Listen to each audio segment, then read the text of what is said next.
The minefield stretched before them like a deadly puzzle, marked by scattered pieces of metal and the occasional crater where someone had made a fatal mistake. Hayes moved with the careful precision of a man who had mapped every dangerous step through years of patient exploration. Each footfall was deliberate, tested, and verified before he committed his full weight. "Stay exactly in my footsteps," Hayes instructed quietly. "Don't deviate even 6 inches. The mines are old but still functional, and the blast patterns are unpredictable." Morrison followed closely, trusting his life to a man he had known for less than 6 hours, but who had proven his competence through 20 years of survival in hostile territory. Behind him, Thompson, Mitchell, and Rodriguez maintained the single-file formation with military discipline, despite the psychological pressure of navigating through lethal terrain. The progress was agonizingly slow.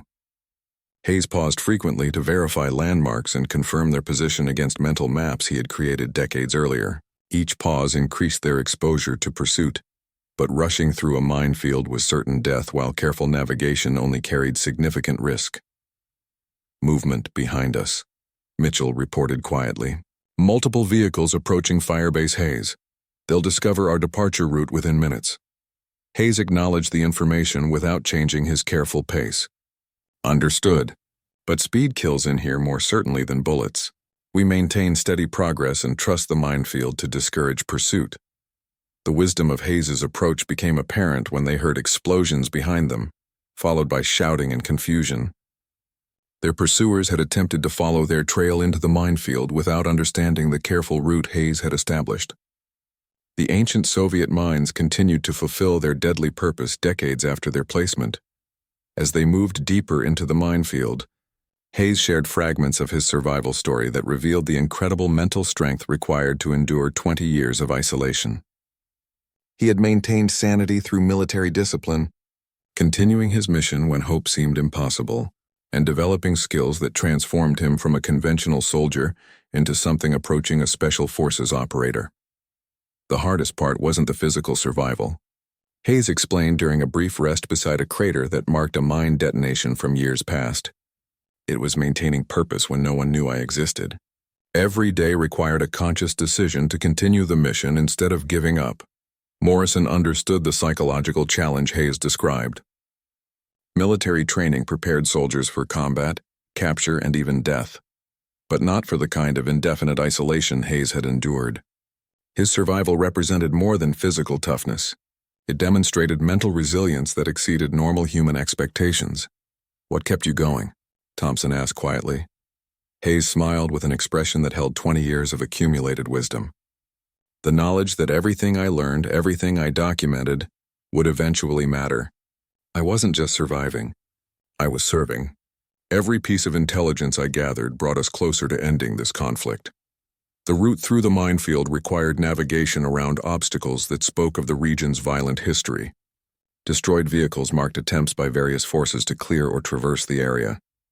Personal belongings scattered among the debris told stories of individuals who had made fatal mistakes in their desperation to cross this deadly terrain. Rodriguez monitored their communications, maintaining contact with extraction assets while tracking hostile forces behind them. "Sir, extraction choppers are 20 minutes out, but hostile forces are establishing blocking positions along our intended route to the pickup zone." Hayes studied the tactical situation with the analytical skills of someone who had spent decades observing military operations. They know the extraction protocol. Standard procedure calls for movement to high ground with clear approaches. They're positioning to engage during the most vulnerable phase of extraction. Morrison faced another tactical decision that would determine whether their mission succeeded or failed. Standard extraction procedures had been compromised, but deviating from established protocols carried its own risks. Hayes offered a solution that demonstrated his comprehensive understanding of the operational environment. "There's an alternative landing zone about 2 miles east. It's smaller and more dangerous for aircraft, but the approach routes are concealed from hostile observation. I've been using it for supply drops when coalition aircraft accidentally dropped materials in this sector. The change of plans required careful coordination with extraction assets while maintaining operational security on potentially compromised radio frequencies. Hayes's communication skills proved invaluable as he coordinated with helicopter pilots using code. words and references that predated current insurgent intelligence capabilities. They reached the edge of the minefield as the sun touched the western mountains, painting the landscape in brilliant oranges and deep purples that would have been beautiful under different circumstances. Hayes paused at a marker stone he had placed years earlier, taking a final look back at terrain that had been his home and prison for 2 decades.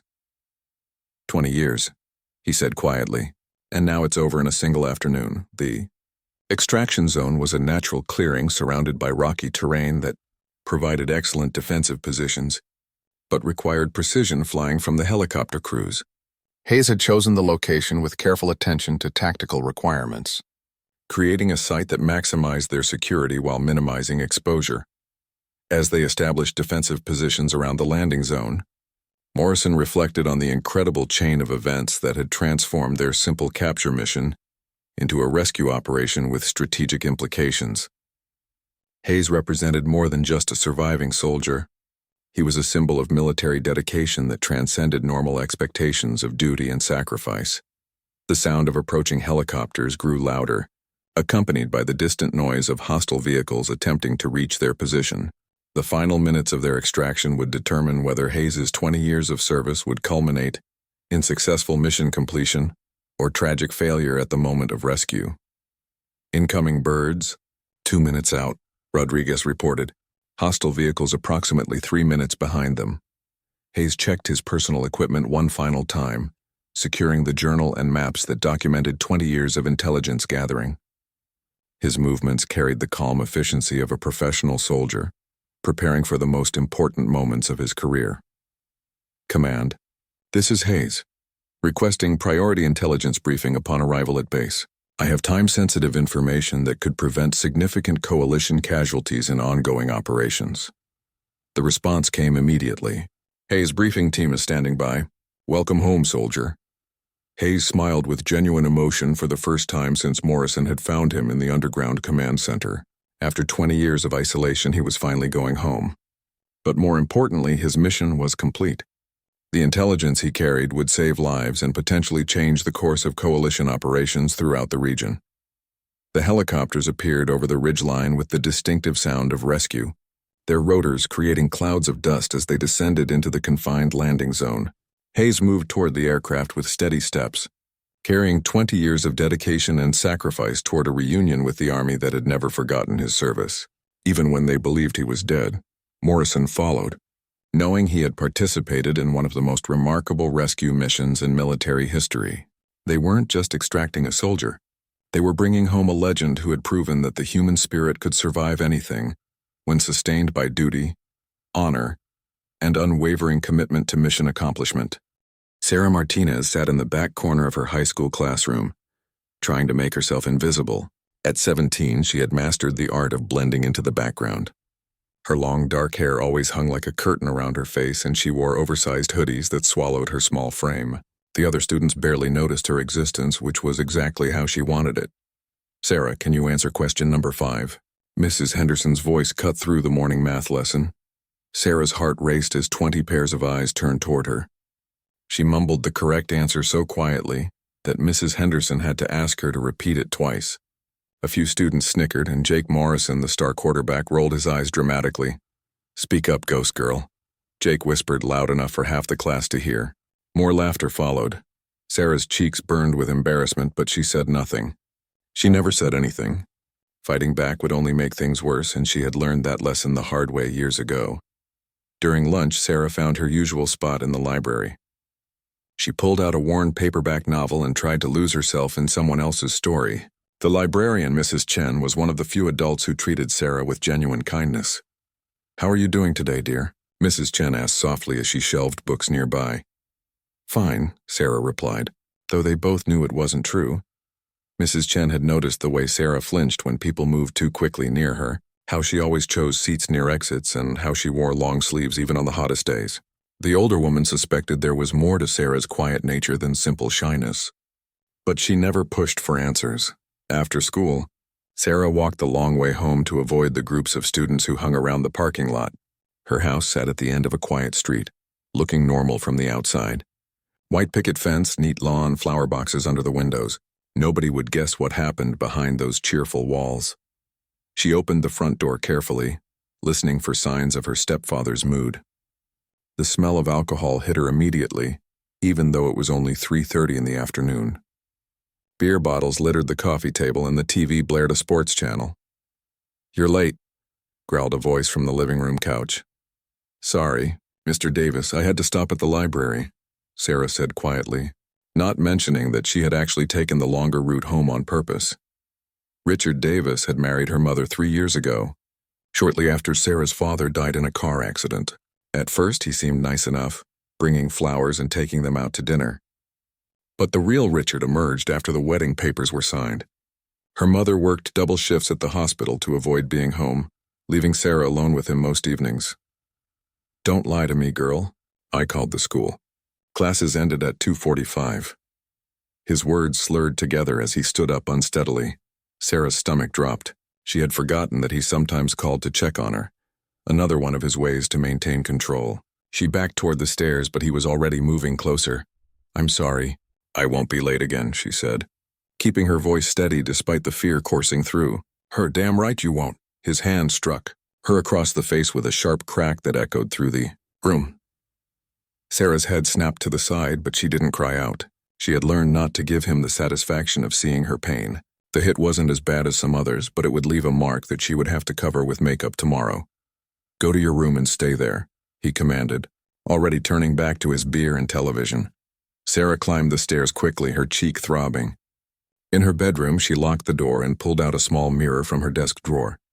A red handprint was already forming across her pale skin. She opened her makeup bag and carefully applied concealer, a skill she had unfortunately perfected over the past year. As she worked to hide the evidence, Sarah caught sight of her reflection in the mirror. The girl looking back at her seemed like a stranger sometimes. Where had the confident, laughing child gone? The one who used to dance around the house and tell elaborate stories to anyone who would listen? That night, after her mother came home exhausted from work and went straight to bed, Sarah sat by her bedroom window looking out at the stars. She pressed her hand against the glass and made the same wish she had been making for months.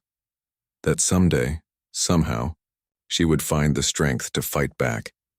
She pulled out a notebook from under her mattress and wrote in it, something she did every night. The notebook contained her real thoughts, her dreams, and her plans for escape.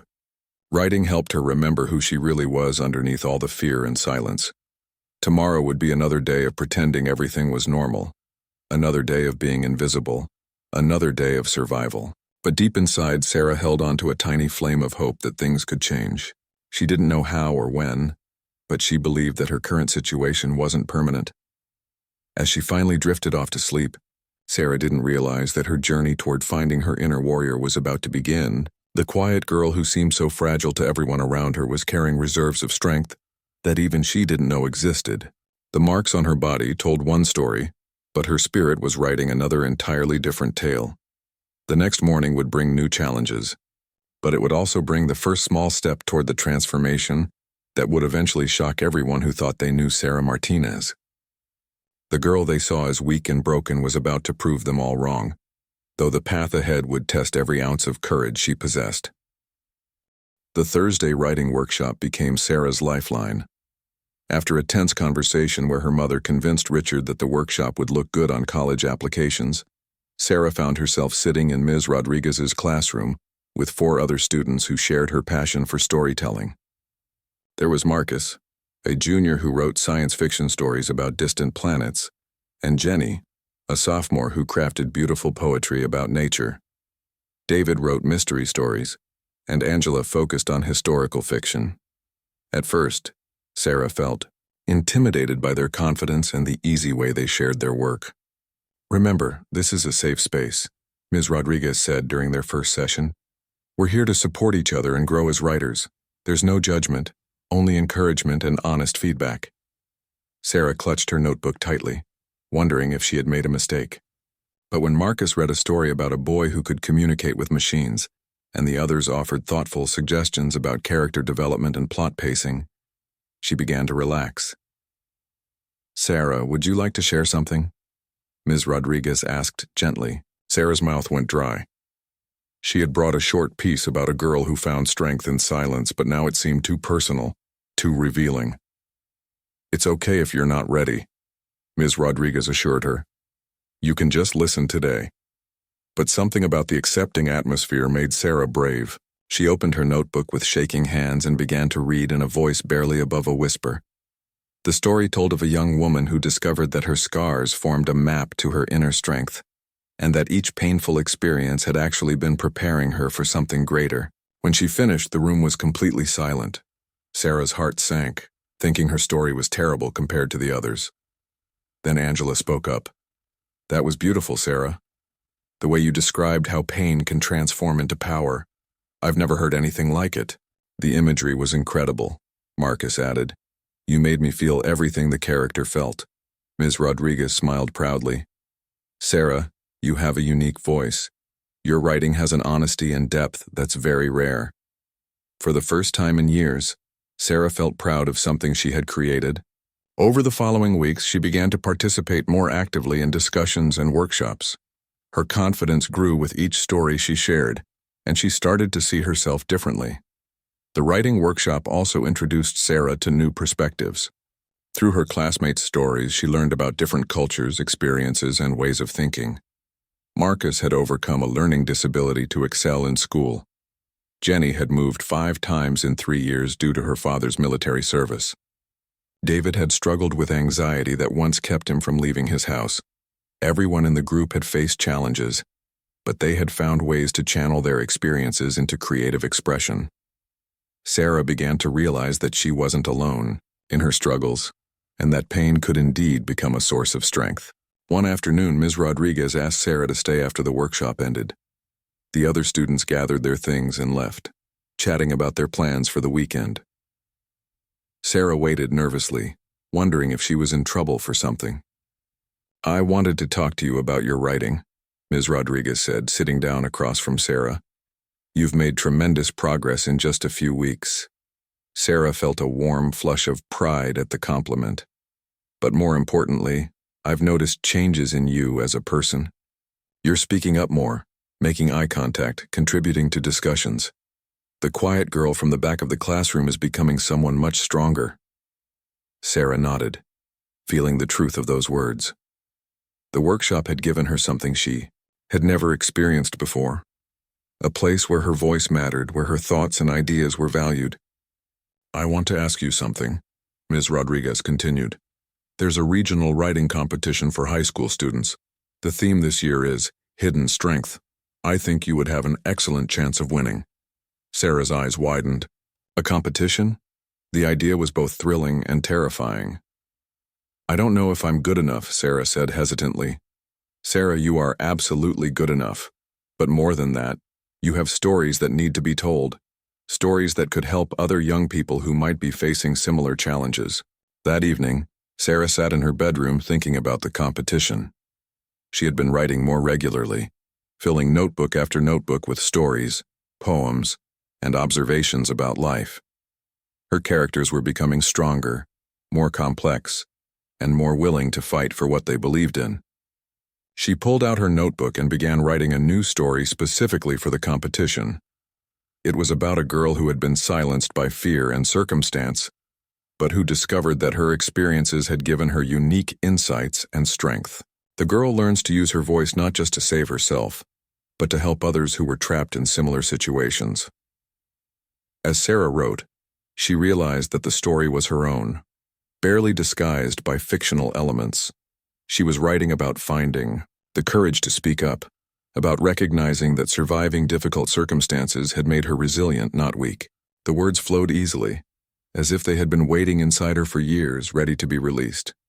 She wrote about the power of storytelling itself, how sharing our truths could create connections with others and inspire change. When she finished the first draft, Sarah read it aloud to herself quietly. For the first time, she could hear strength in her own voice. The timid, frightened girl was still there, but she was no longer in control. Something fiercer was emerging, something that had been forged in the fires of adversity. The next Thursday, Sarah shared her competition entry with the writing group. As she read, she noticed something different in her posture and voice. She sat straighter, spoke more clearly, and made eye contact with her listeners. The story commanded attention, and she delivered it with confidence she didn't know she possessed. When she finished, the room erupted in applause and enthusiastic feedback. Even Ms. Rodriguez looked emotional as she praised the piece. "This is your best work yet, Sarah," she said. "But more than that, I can see how much you've grown as a person through your writing.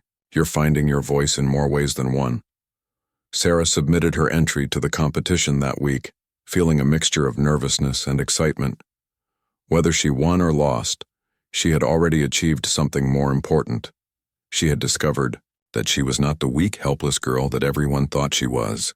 She was a writer, a storyteller, someone with important things to say about the world. The shy girl who had once tried to disappear was learning to take up space, to believe that her thoughts and experiences mattered. She was beginning to understand that her greatest strength had been hidden inside her all along, waiting for the right moment to emerge. 3 weeks after submitting her competition entry, Sarah's life took a dramatic turn. The writing workshop had been giving her strength and confidence, but at home things were getting worse. Richard had been drinking more heavily, and his temper was becoming increasingly unpredictable. It started on a Friday evening when Sarah came home 20 minutes late, because she had stopped to help Ms. Rodriguez set up for a school event. Richard was waiting in the living room, and Sarah could tell immediately that he had been drinking since afternoon. "Where the hell have you been?" he slurred, standing unsteadily. "I was helping a teacher with something," Sarah said quietly, trying to keep her voice neutral. "Don't lie to me," he shouted, grabbing her arm roughly. "I'm sick of your disrespect. You think you're better than me now, don't you?" The grip on her arm was painful, and Sarah winced as his fingers dug into her skin. But instead of the usual fear that would paralyze her, something different stirred inside her. The confidence she had been building through her writing sparked a tiny flame of defiance. "I'm not lying," she said, looking directly into his bloodshot eyes for the first time in months. The unexpected eye contact seemed to enrage him further. His other hand struck her across the face, harder than ever before. Sarah stumbled backward, her cheek burning, but she didn't look away. "You will show me respect in my house," he growled, advancing toward her. But Sarah had reached her breaking point. Months of writing about strong characters, of being encouraged to find her voice, of discovering her own worth had built up an inner fire that refused to be extinguished. "This isn't your house," she said firmly, surprising them both with the steel in her voice, "and I won't let you hurt me anymore." Richard's face twisted with rage. He raised his hand again, but this time Sarah was ready. She grabbed his wrist and looked him straight in the eye. "No," she said with quiet authority that seemed to come from some deep place inside her. "I said no."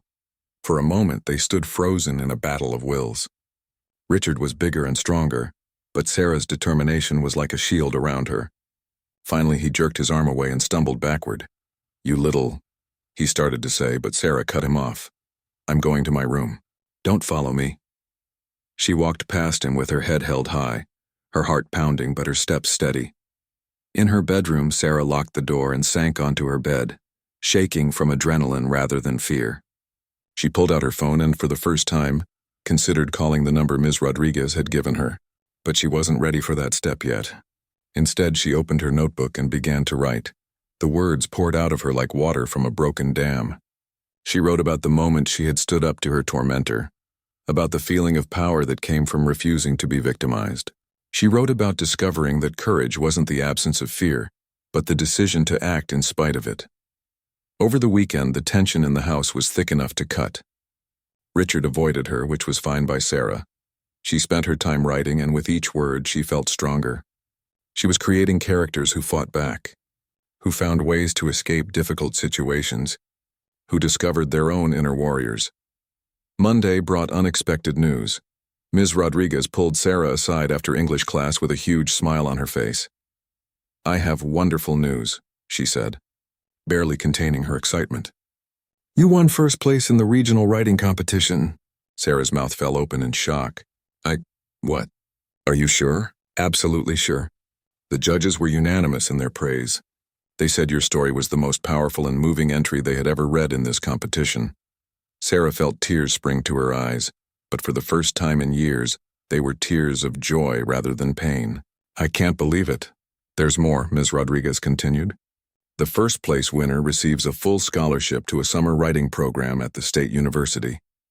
It's a month-long intensive program for gifted young writers. A month away from home. A month to focus entirely on her writing and her future. It felt like a gift from the universe. The program starts in June, right after school ends, Ms. Rodriguez explained. I'll need to get permission from your parents, but Sarah, this is an incredible opportunity. That evening, Sarah approached her mother about the scholarship. Her mom was thrilled, proud that her daughter had won such a prestigious award. But when they told Richard about it, his reaction was immediate and violent. Absolutely not, he said, slamming his beer bottle down on the table. She's not going anywhere. She stays here where I can keep an eye on her. Richard, it's a full scholarship, Sarah's mother protested. This could help her get into a good college. I don't care if it's from Harvard, he snapped. She's not going. Sarah felt the familiar fear trying to creep back in, but she pushed it away. She had tasted freedom and strength, and she wasn't going to let him steal this opportunity from her. I am going, she said quietly but firmly. I earned this and I'm going.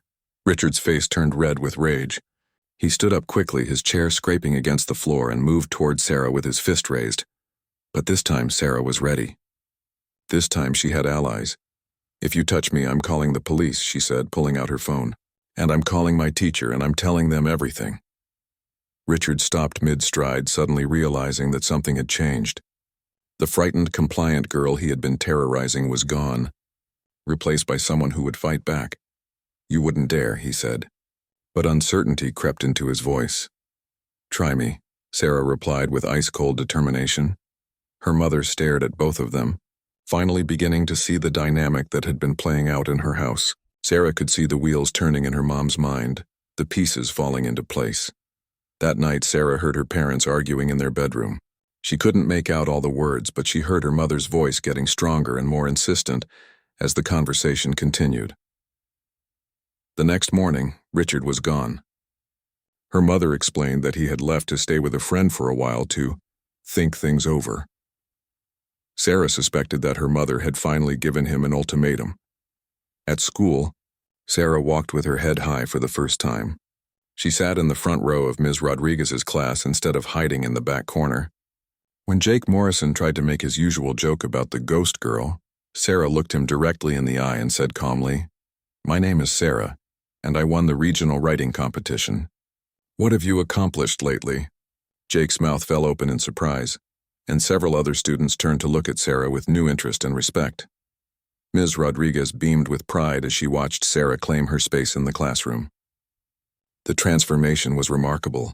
The shy, frightened girl had become a confident young woman who refused to be invisible anymore. That afternoon, Sarah called the number Ms. Rodriguez had given her, not because she was in crisis, but because she wanted to say thank you. Her teacher had seen something in her that she hadn't been able to see in herself, and had given her the tools to become the person she was meant to be. The summer writing program at the State University changed Sarah's life in ways she never could have imagined. Surrounded by other talented young writers from across the region, she discovered that her unique voice and perspective were not just valued but celebrated. Professor Williams, the program director, was a published author who had overcome his own difficult childhood. During their first one-on-one meeting, he told Sarah something that would stay with her forever. The best writers are often those who have survived the most, he said, reviewing her portfolio. You write with an authenticity that can't be taught. Your pain has become your power. The program was intensive, with workshops, lectures, and individual writing time filling every day. Sarah thrived in the environment, producing more work in 4 weeks than she had in the previous year. But more importantly, she was surrounded by people who understood the transformative power of storytelling. Her roommate was a girl named Maya who had grown up in foster care and wrote beautiful stories about finding family in unexpected places. Down the hall was Carlos, whose family had immigrated from El Salvador when he was 10, and who captured the immigrant experience with heartbreaking honesty in his writing. These friendships were unlike anything Sarah had experienced before. For the first time, she was completely honest about her background, sharing stories about Richard and her struggles with confidence. Instead of pity, she received understanding and support from people who had faced their own battles. You know what I admire about you? Maya said one evening as they sat in the campus quad watching the sunset. You turned your pain into something beautiful. Not everyone can do that. I almost didn't, Sarah admitted. I was so close to giving up before Ms. Rodriguez came along. But you didn't give up, Carlos pointed out. That's what matters. You chose to fight, and that makes you a warrior.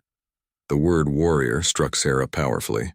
She had never thought of herself that way, but she was beginning to understand that survival itself was a form of battle, and she had been fighting and winning for years without even realizing it.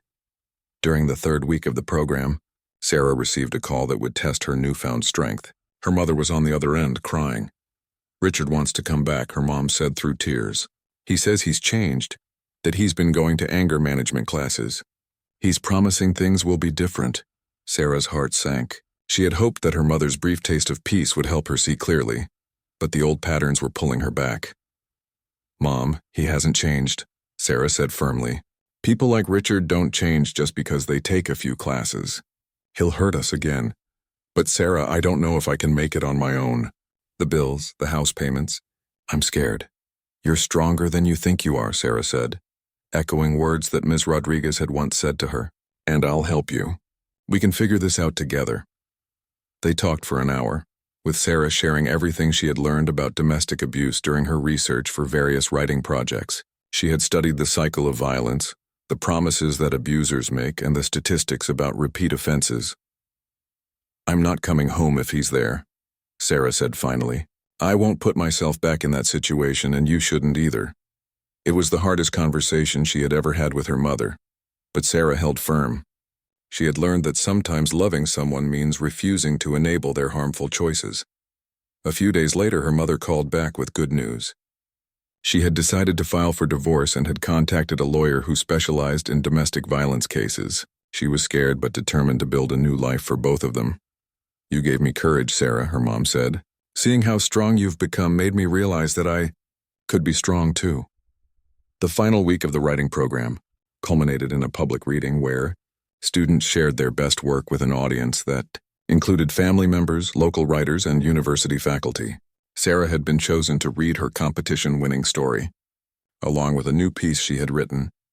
During the program, the new story was called The Map on Her Back, and it told the tale of a young woman who discovered that the scars covering her body weren't marks of shame, but actually formed a constellation that told the story of her journey from victim to survivor to warrior.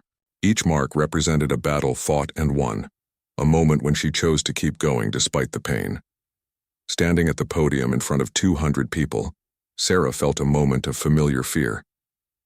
But instead of running from it, she embraced it, remembering that courage meant acting in spite of fear, not in the absence of it. She began to read in a clear, strong voice that carried to every corner of the auditorium. As she spoke, she could feel the audience hanging on every word, completely absorbed in the story. When she reached the climax, where the protagonist finally understands that her scars are proof of her strength rather than evidence of her weakness, Sarah heard several people in the audience gasp audibly. When she finished, the applause was thunderous. People stood up, and Sarah could see tears in many faces throughout the auditorium. Professor Williams was beaming with pride, and in the back of the room, she spotted Ms. Rodriguez, who had driven 3 hours to attend the reading. After the event, people approached Sarah to share their own stories and thank her for her courage in speaking truth about difficult experiences. A woman in her 40s told Sarah that the story had helped her understand her own teenage daughter's struggles. A young man shared that he had been in an abusive relationship and that Sarah's words had given him hope. "You have a gift," an elderly woman told Sarah, grasping her hands warmly, "not just for writing but for healing. Your words help people realize they're not alone." That night, Sarah called Ms. Rodriguez to thank her for everything. "You did this yourself, Sarah," her teacher said. "I just helped you see what was already there." "I want to help other people the way you helped me," Sarah said. "I want to use my writing to show them that they can survive, that they can be strong." "I have no doubt you will," Ms. Rodriguez replied. "You've become exactly who you were meant to be." As Sarah prepared to leave the university and return home to start her senior year, she felt like a completely different person from the frightened girl who had arrived just a month earlier. She had discovered that her experiences, painful as they were, had given her unique insights and strength. She understood now that she wasn't damaged goods, but rather a survivor who had been forged in fire and emerged stronger than steel. The shy girl who once hid in the back of classrooms was gone forever, replaced by a young woman who knew her worth and refused to let anyone diminish it. Sarah Martinez had found her voice, claimed her power, and was ready to use both to make a difference in the world. Senior year began with Sarah walking into Riverside High School as a completely transformed person. Gone was the girl who slumped in oversized hoodies and avoided eye contact. In her place stood a confident young woman who wore her experiences like armor, knowing that her scars, both visible and invisible, told a story of survival and strength. The change didn't go unnoticed. Students who had barely acknowledged her existence for 3 years suddenly found themselves curious about the quiet girl who had become impossible to ignore. Teachers who had struggled to get her to participate in class discussions now watched in amazement as she confidently shared insights and challenged ideas, but it was during a school assembly in October that Sarah truly revealed the warrior she had become. The assembly was supposed to be about college preparation, but the guest speaker had canceled at the last minute due to illness. Principal Martinez stood at the podium, clearly flustered as she explained that they were trying to reschedule when Sarah stood up from her seat in the auditorium. "I'd like to speak," she said, her voice carrying clearly through the large space. A murmur rippled through the crowd of students. Ms. Rodriguez, who was sitting with the other faculty members, looked surprised but nodded encouragingly. Principal Martinez hesitated for a moment, then gestured for Sarah to come forward. "Sarah Martinez, no relation," she said with a small smile, "would like to address the student body." Sarah walked to the stage with steady steps, feeling the weight of hundreds of eyes upon her. Just a year ago, this much attention would have sent her fleeing to the nearest exit. Now she embraced the opportunity to share what she had learned. Standing behind the podium, Sarah looked out at the sea of faces, some curious, some skeptical, some completely indifferent. She spotted Jake Morrison in the third row, the same boy who had called her Ghost Girl for years. Today he was looking at her with something that might have been respect. "A year ago I sat in the back corner of every classroom trying to be invisible," Sarah began, her voice strong and clear. "I thought that being quiet, being unnoticed would keep me safe. I thought that if I made myself small enough, maybe the pain would stop." The auditorium fell completely silent. Students who had been whispering or checking their phones were now paying complete attention. "I want to talk to anyone in this room who feels like they don't matter, who thinks they're broken, who believes that their current situation defines who they are forever." Sarah's eyes swept across the audience, making eye contact with individual students as she spoke. "I used to think that the marks on my body and the fear in my heart made me weak. I thought that being hurt meant I was helpless." Sarah paused, gathering her courage for what she was about to say next. "But I was wrong." Slowly, deliberately, Sarah began to remove her cardigan. Underneath, she wore a sleeveless blouse that revealed her arms for the first time in 3 years. The auditorium gasped collectively as they saw the faded scars and marks that told the story of her survival. "These marks don't make me weak," Sarah said, holding her arms up for everyone to see. "They're proof that I'm stronger than anything that tried to break me. They're evidence that I fought, that I survived, that I refused to give up, even when everything seemed hopeless." Tears were flowing freely down many faces in the audience. Several students had their hands pressed to their mouths in shock, while others were nodding in recognition, seeing their own hidden struggles reflected in Sarah's courage. If you're sitting here today thinking that nobody understands what you're going through, you're wrong. If you believe that you're the only one dealing with abuse, depression, bullying, or feeling like you don't belong, you're wrong. Sarah's voice grew stronger with each word. "The truth is that many of us are fighting battles that others can't see.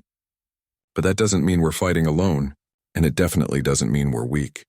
Sarah began to tell her story then, speaking honestly about Richard's abuse, about her mother's struggle to break free, about the teachers who saw potential in her when she couldn't see it in herself. She talked about discovering her voice through writing, about learning that her experiences had given her unique strengths rather than permanent damage. "I spent years believing that I was defined by what happened to me," she continued. "But the truth is we're defined by how we respond to what happens to us. We're defined by our choices to keep going, to seek help, to refuse to let our circumstances limit our futures." As she spoke, Sarah noticed movement in the audience. Students were reaching out to comfort classmates who were crying. She saw teachers wiping away tears and several administrators who were clearly moved by her words. I want everyone in this room to know that if you're struggling, there are people who care. There are teachers who will listen, counselors who will help, and friends who will support you. But first, you have to believe that you deserve that help. You have to believe that you matter. Sarah's voice broke slightly with emotion, but she pressed on. I almost didn't survive my junior year. I almost gave up. But I'm so grateful that I didn't, because I would have missed out on discovering who I really am underneath all that pain and fear. She gestured to her exposed arms again. These scars used to make me feel ashamed. Now they remind me daily that I'm a warrior. Every mark is proof that I fought another battle and won. Every day I choose to keep going is another victory. The silence in the auditorium was complete now, broken only by the sound of quiet crying and the rustle of tissues being passed around. To anyone who needs to hear this today, you are stronger than you know. Your pain has purpose even if you can't see it right now. Your story isn't over. In fact, the best chapters might still be unwritten. Sarah looked directly at Jake Morrison, who was staring at her with amazement. And to those of you who have the power to make someone else's day better or worse with your words or actions, choose kindness. You never know who is fighting a battle you can't see. She paused one final time, looking around the auditorium at the faces that would forever be changed by what they had witnessed. My back, my arms, my heart, they all carry the story of my journey. They reveal what words couldn't capture, that I am a survivor, a fighter, a warrior. And so are all of you in your own ways. Sarah stepped back from the podium as the auditorium erupted in applause that seemed to go on forever. Students were standing, crying, hugging each other, and looking at her with a mixture of respect, gratitude, and awe. As she walked off the stage, Ms. Rodriguez met her with tears in her eyes and pulled her into a tight hug. I have never been more proud of anyone in my entire life, she whispered. The impact of Sarah's speech rippled through the school for weeks. Students began opening up about their own struggles, seeking help from counselors and treating each other with more compassion. Sarah found herself approached daily by classmates who wanted to thank her for her courage or share their own stories. Jake Morrison stopped her in the hallway a few days later, looking uncomfortable but determined. I owe you an apology, he said quietly. I had no idea what you were dealing with. I'm sorry for making things harder for you. Thank you for saying that, Sarah replied with genuine warmth. It takes courage to apologize. Not as much courage as what you did up there, Jake said, gesturing toward the auditorium. That was incredible. 3 months later, Sarah received news that her story, The Map on Her Back, had been selected for publication in a national anthology of young writers. The book would be distributed to high schools across the country, sharing her message of hope and resilience with thousands of other students who needed to hear it. Standing in Ms. Rodriguez's classroom after school, holding the acceptance letter in her hands, Sarah felt a profound sense of completion. The frightened girl who had once hidden in the back corner of this very room was gone forever, replaced by a young woman who had claimed her power and was using it to light the way for others. Her back had indeed revealed what words couldn't capture, but now her words were helping to heal others who carried similar hidden maps of survival. Sarah Martinez had become exactly what the world needed, a warrior whose scars had become her strength, and whose voice had become a beacon of hope for everyone still fighting in the darkness.